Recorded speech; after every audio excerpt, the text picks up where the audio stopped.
Assalamualaikum warahmatullahi wabarakatuh. Perkenalkan, saya Kano Ferdiansyah. Di sini saya akan membuat ringkasan seluruh aneka dalam bentuk refleksi pengalaman secara pribadi. Untuk pertama, di sini saya akan menjelaskan sedikit mengenai aneka, yaitu nilai-nilai dasar PNS dapat disingkat dengan aneka, yaitu akuntabilitas, nasionalisme, etika publik, komitmen mutu, dan juga anti korupsi. Masing-masing dalam nilai aneka ini dapat dijabarkan, yaitu akuntabilitas, kewajiban pertanggungjawaban yang harus dicapai, nasionalisme mengenai pemahaman mengenai nilai-nilai kebangsaan, dan standar penjaminan mutu ini dari setiap instansi berbeda. Namun yang harus ada pada komitmen mutu ini ada yang pertama adalah efektif, efisien, inovatif, dan juga berorientasi dalam mutu. Dan juga untuk anti korupsi dapat diintegrasi dengan 9 nilai yang terdapat dalam anti korupsi, yaitu kejujuran, kepedulian, kemandirian, kedisiplinan, tanggung jawab, kerja keras, kesederhanaan, keberanian, dan juga keadilan.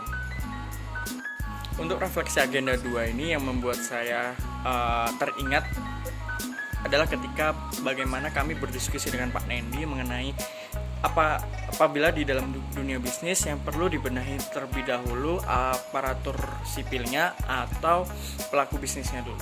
Di situ saya berpendapat bahwa pada dasarnya yang perlu dibenahi dulu adalah aparatur sipil negaranya. Karena mengapa? Karena saya berpandangan dari film Sexy Killer itu.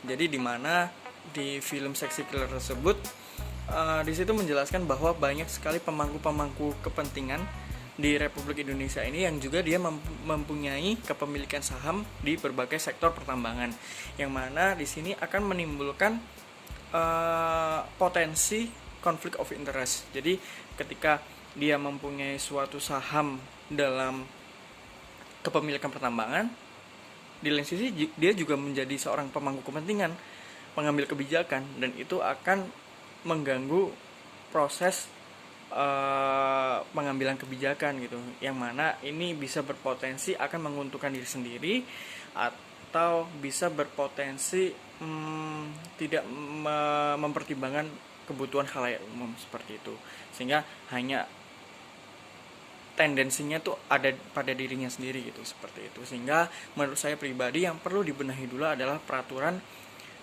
kebijakannya, di mana perlu peraturan lebih khusus mengenai kepemilikan saham ini, kepemilikan pertambangan, yang mana bisa menekan, meminimalisir konflik-konflik interest tersebut itu.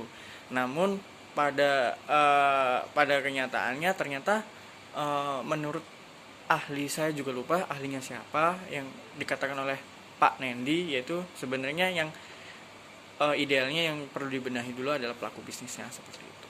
Dan juga kedua, mengenai yang membuat saya teringat adalah korelasi antara ESDM dan juga KPU, di mana di sini oleh Pak Nendi dijelaskan mengenai korelasi antara ESDM dan juga KPU, di mana kami diperlihatkan pasal 33 Undang-Undang Dasar 1945 tentang di mana di situ perekonomian, bahwa perekonomian pada dasarnya asasnya adalah kekeluargaan, dan juga ini beberapa cabang-cabang produksi yang penting itu dikuasai, yang menguasai hajat hidup banyak itu dikuasai oleh negara untuk sebesar-besarnya kesejahteraan rakyat, seperti itu.